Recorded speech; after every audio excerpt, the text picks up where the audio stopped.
برا بن عازب سے روایت ہے کہ رسول اللہ صلی اللہ علیہ وآلہ وسلم نے ابو رافع کے پاس کئی انصاریوں کو بھیجا اور عبداللہ بن عتیق کو سردار مقرر کیا۔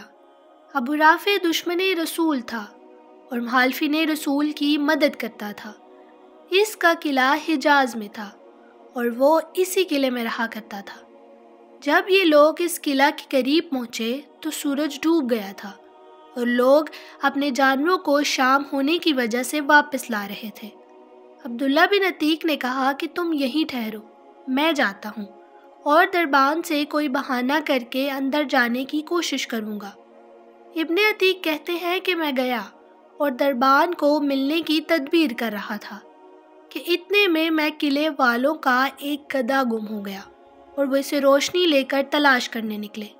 میں ڈرا کہ کہیں مجھ کو پہچان نہ لے، لہٰذا میں نے اپنا سر چھپا لیا اور اس طرح بیٹھ گیا جس طرح کوئی رفع حاجت کے لیے بیٹھا ہے۔ اتنے میں دربان نے آواز دی کہ دروازہ بند کرنا ہے، جو اندر آنا چاہے آ جائے۔ دربان نے عبداللہ کو یہ خیال کر کے کہ یہ ہمارا ہی آدمی ہے آواز دی کہ اللہ کے بندے، تو اندر آنا چاہتا ہے تو آ جا، کیونکہ دروازہ بند کرنا ہے۔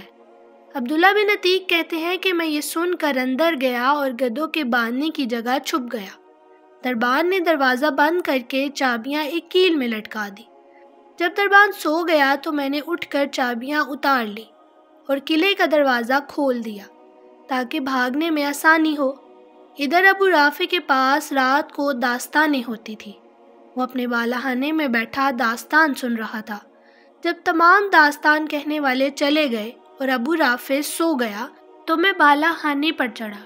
جس دروازے سے داخل ہوتا تھا اس کو اندر سے بند کر دیتا، اور اس سے میری غرض یہ تھی کہ اگر لوگوں کو میری خبر ہو بھی جائے تو ان کے پہنچنے تک میں ابو رافع کا کام تمام کر دوں۔ غرض میں ابو رافع تک پہنچا۔ وہ ایک اندھیرے کمرے میں اپنے بچوں کے ساتھ سو رہا تھا۔ میں اس جگہ کو اچھی طرح معلوم نہ کر سکا اور ابو رافع کہہ کر پکارا۔ اس نے کہا، کون ہے؟ میں نے آواز پر ہاتھ بڑھا کر تلوار ماری۔ میرا دل دھڑک رہا تھا مگر وار حال ہی گیا اور وہ چلایا۔ میں کوٹری سے باہر آ گیا اور پھر فوراً ہی اندر جا کر پوچھا، اے ابو رافع تم کیوں چلائے؟ اس نے مجھے اپنا آدمی سمجھ کر کہا، تیری ماں تجھے روئے، ابھی مجھ پر کسی نے تلوار سے وار کیا۔ یہ سنتے ہی میں نے ایک ضرب لگائی۔ زخم اگرچہ گہرا لگا مگر مرا نہیں۔ اس کی بیوی بھاگی اور وہ چیخا۔ میں پھر آواز بدل کر مددگار کی حیثیت سے قریب گیا تو وہ چت پڑا تھا۔ میں نے تلوار پیٹ پر رکھ کر زور سے دبا دی۔ کہیں ایک ہڈیاں ٹوٹنے کی آواز سنی۔ تلوار چیرتے ہوئی پیٹ تک پہنچ گئی۔ اب مجھے یقین ہو گیا کہ وہ ہلاک ہو گیا ہے۔ پھر میں واپس لوٹا اور ایک ایک دروازہ کھولتا جاتا اور سیڑھیوں سے اترتا جاتا تھا۔ میں سمجھا زمین آ گئی۔ چاندنی رات تھی، میں گر پڑا اور پنڈلی ٹوٹ گئی۔ میں نے امامہ سے پنڈلی کو باندھ لیا اور قلعے سے باہر آ کر بیٹھ گیا اور دل میں طے کر لیا کہ اس وقت تک یہاں سے نہیں جاؤں گا جب تک اس کے مرنے کا یقین نہ ہو جائے۔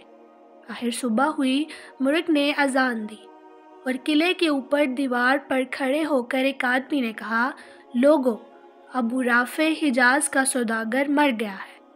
میں یہ سنتے ہی اپنے ساتھیوں کی طرف چلا اور ان سے کہا کہ جلدی چلو، اللہ نے ابو رافع کو ہلاک کر دیا۔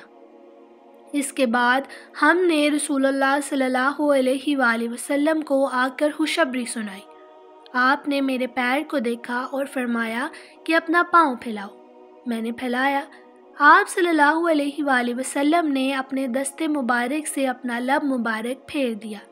ایسا معلوم ہوا کہ اس پیر کو کچھ ہوا ہی نہیں۔